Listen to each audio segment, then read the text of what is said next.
दोस्तों नमस्कार। मेरा नाम है अनूप आकाश वर्मा और आप देख रहे हैं द रिपोर्टर हिंदी। केरल विधानसभा चुनाव 2026 का पूरा राजनीतिक परिदृश्य इस बार बेहद दिलचस्प और करीबी मुकाबले वाला है। सबसे पहले आप बेसिक समझिए। केरल विधानसभा में कुल 140 सीटें हैं और सरकार बनाने के लिए 71 सीटों का बहुमत चाहिए। अब अगर कांग्रेस यूडीएफ गठबंधन की स्थिति की बात करें तो कई सर्वे और ग्राउंड रिपोर्ट ये संकेत दे रहे हैं कि इस बार मुकाबला एलडीएफ यानी कि वाम मोर्चा और यूडीएफ यानी कांग्रेस गठबंधन के बीच बेहद कांटे का है।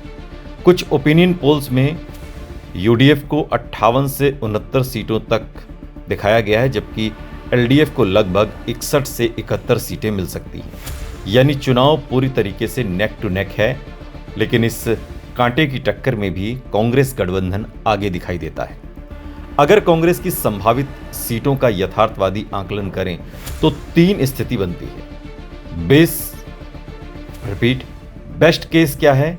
70 से 75 सीट जहां सरकार बन सकती है, और रियलिस्टिक क्या है कि 60 से 68 सीट जहां कड़ी टक्कर है, गठबंधन पर निर्भर है, और वर्स्ट केस में 50 से 58 सीट अपोजिशन को मिलती हुई दिखती है।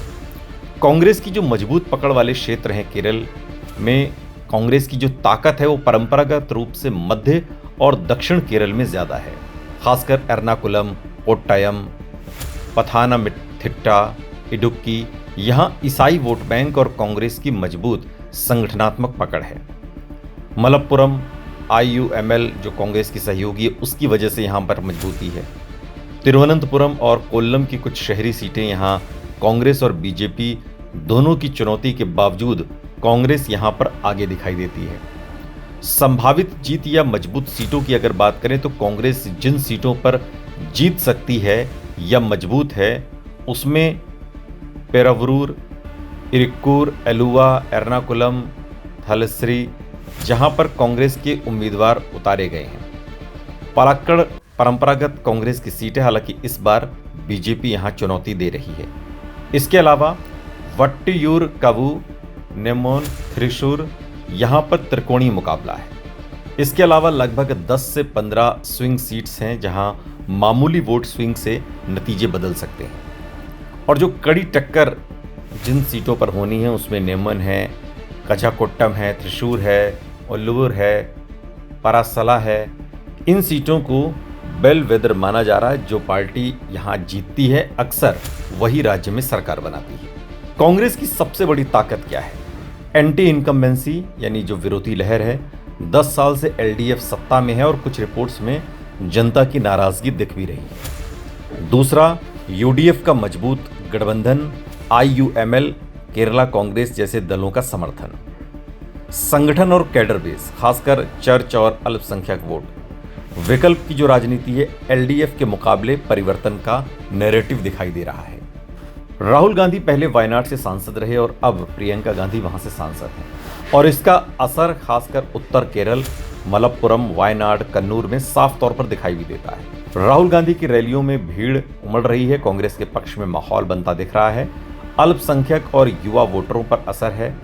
राष्ट्रीय बनाम राज्य का नैरेटिव भी मजबूत होता दिखाई दे रहा है। हालांकि केरल की राजनीति बहुत स्थानीय मुद्दों और कैडर आधारित है, इसलिए गांधी फैमिली का असर पूरा चुनाव नहीं पलटता, लेकिन 5-10 सीटों पर फर्क डालता है।